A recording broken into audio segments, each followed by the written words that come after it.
12x18 এর বড় ক্যানভাসটা যখন আমি নিয়েছিলাম তখনই ফার্স্টে ভাবছিলাম যে এটার ভিতরে টেক্সচার আর্ট করব। তো অনেক দিন ধরে এটা ছিল, আমি করব করব করে আর করি নাই।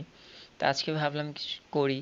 তো অনলাইনে ঘাটাঘাটির পরে ফ্লাওয়ারি টেক্সচার আর্ট কয়েকটা দেখছিলাম, সেটা আমার কাছে ভালোই লাগছে।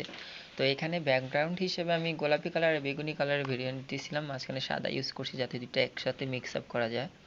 তো টেক্সচার পেস্ট কীভাবে তৈরি করি এটা আমি আর দিলাম না, কারণ আপনারা হয়তো অনেকে জানেন, প্লাস হচ্ছে যে আমিও কয়েকবার দিয়েছিলাম। তো এখানে আমি টেক্সচার পেস্ট তৈরি করে আমার যে কালারে পেস্ট দরকার ওই কালার দিয়ে আমি হচ্ছে যে তৈরি করে নিছি। এখানে আমি হচ্ছে বেগুনি কালারের লাইট শেপ, পিঙ্ক কালারের লাইট শেপটা, হলুদ কালার, পেস্টেল কালার, দেন হচ্ছে যে সবুজ কালার, এই কয়েকটা কালার আমি হচ্ছে তৈরি করে নিছি যেহেতু যেগুলো আমি ব্যবহার করবো।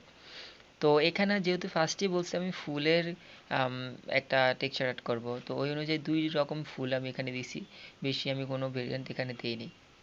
তো এই ফুলগুলো ক্যানভাসের উপরে ফুটিয়ে তোলার জন্য বা সুন্দর করে দেওয়ার জন্য আমাদের একটা জিনিস খেয়াল রাখতে হবে, সেটা হচ্ছে যেমন টেক্সচার পেস্ট বেশি যদি পাতলা হয়ে যায় তাহলে একদম যখন আমি ব্যবহার করব তখন আমার পেস্টটা যতটুকু আমার প্রয়োজন তার থেকে বেশি ছড়িয়ে যাবে।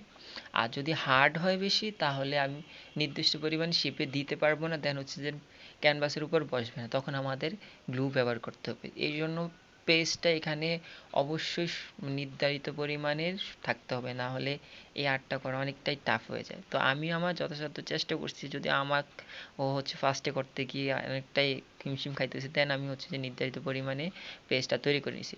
তো এখানে ফুলগুলো আমি আমার নিজের মতো করে ইউজ করছি, যেখানে যেটা দিতে মন চায়। দেন হচ্ছে যে একটা এক এক জায়গাতে এক এক কালারের ফুল দেওয়ার চেষ্টা করছি যাতে ভেরিয়েন্টেডটা লাগে। তো এই পুরো ফিনিশিং ওয়ার্ক এইবারও বলতেছি যে সামনাসামনি আর্টটা অনেক সুন্দর লাগতেছে, যদিও ক্যামেরা কতটুকু লাগতেছে জানি না। তো কেমন হয়েছে অবশ্যই সবাই জানাবেন। সবাই ভালো থাকবেন, আল্লাহ হাফেজ।